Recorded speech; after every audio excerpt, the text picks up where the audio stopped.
অনেকদিন পর আজ অফিসের বেশ কয়েকদিন ছুটি পেয়ে তাই ভাবলাম একবার গ্রামের বাড়িতে ঘুরে আসি।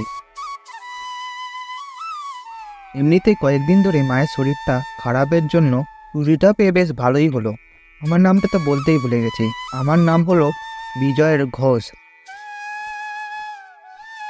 নামের মতোই সব জায়গাতেই জয় হয়েছি, কিন্তু একটাই দুঃখ যে কাজের সুবাদে বিভিন্ন জায়গাতে ঘুরে বেড়াতে হয়েছে আমাকে। এখনো পর্যন্ত কোনো স্মৃতিও হয়নি। স্টেশনটা আমার ভাড়া বাড়ির সামনে থাকা কারণ হেঁটে হেঁটেই যেতে লাগলাম। স্টেশনে ঢুকে টিকিট নিয়ে স্টেশনে দাঁড়িয়ে আছি। দেখতে দেখতে অনেকক্ষণ হয়ে গেল। ট্রেনে আসার কথা ছিল 6টার সময়, কিন্তু 6:30 বেজে যায়, এখনো পর্যন্ত ট্রেন আসার নাম নেই।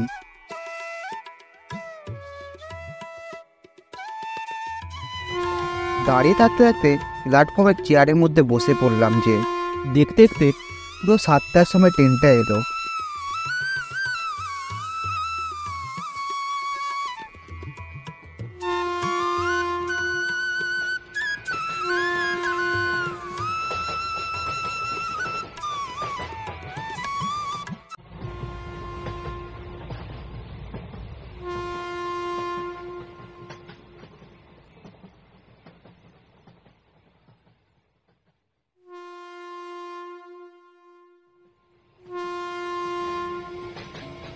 ট্রেনটা যখন স্টেশন থেকে চলে যায়, পুরো স্টেশনটা নিস্তব্ধতা হয়ে যায়। এমনিতেই যা ভেবেছিলাম তাই হয়েছে।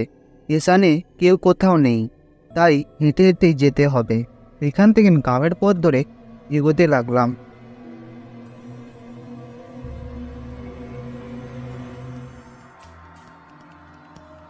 কুসুমপুর গ্রামটা আমাদের বেশ ছোটই আছে। আমাদের গ্রামের জন্যই স্টেশনটা বানানো হয়েছিল। এরপর থেকে শুরু হয়েছে জঙ্গল আর বড় বড় গাছ।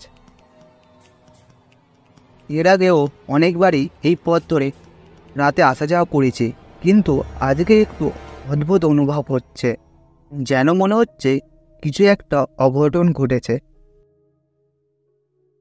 গতকালকে পূর্ণিমা আছে বলে তাই জন্য আজকেও বেশ চাঁদের আলো রয়েছে রাস্তাতে। অনেকদিন পর ছুটি পেয়ে মনের মধ্যে আলাদা একটা আনন্দ কাজ করছে। মায়ের হাতে সুন্দর সুন্দর রান্না খাবো। এমনিতে কলকাতা থাকলে এসব কিছুই পাওয়া যায় না। হাঁটতে হাঁটতে গ্রামের শ্মশানের পাশে বটগাছের নিচে কেউ যেন দাঁড়িয়ে আছে। কেউ যেন পিছন দিক দিয়ে ডেকে বলছে, ওই বিষয়ে দাঁড়া। পিছনে ঘুরে দেখি শম্ভু দাঁড়িয়ে আছে। আমি তখন বললাম, তুই এখানে দাঁড়িয়েছিস কেন? বাড়ি চল। তখন শম্ভু বলছে, আমি এখন আর বাড়ি যেতে পারবো না। তুই আমার একটা কাজ করে দিতে পারবি কি? আমি তখন বললাম, কেন করে দিতে পারবো না কাজটা?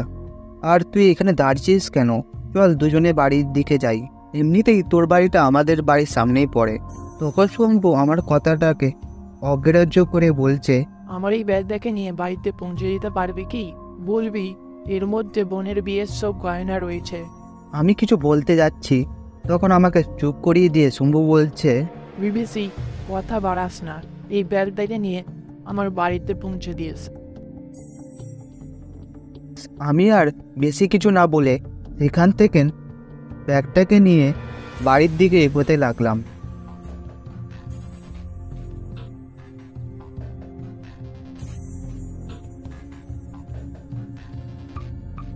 বাড়ির সামনে যে কাকিমা বলে ডাকতেই ভেতর থেকে শম্ভুর মা বেরিয়ে এলো।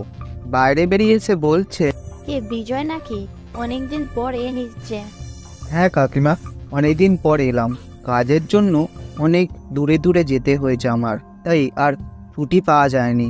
তাই ছুটি পেয়ে একবার ঘুরতে চলে এলাম গ্রামেতে।